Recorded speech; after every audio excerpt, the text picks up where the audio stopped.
இல்லைங்க, அது என் வேலை இல்லைங்க. சொன்ன உடனே ஜகா வாங்குற பாத்தியா? அதான் ஒரு நாட்டு தலைவங்கிட்ட விளையாடக்கூடாது. அகலாது அணுகாது தீக்காய்வார் போல்க இகழ்வேந்தர் சேர்ந்தொழுகுவார்னு.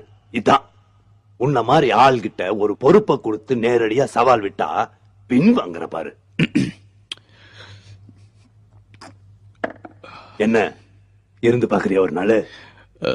வந்து லைவ் ரிலே ஓடிட்டு இருக்கு தம்பி, மக்கள் பார்த்துட்டு இருக்காங்க, பதில் சொல்லுங்க. இல்ல பேட்டியை முடிச்சுக்கலாமா? சரிங்க ஐயா, இது சாத்தியம்னா நான் தயார். ஒரு நாள் நான் உங்க பதவியில இருந்து பாக்குறேன்.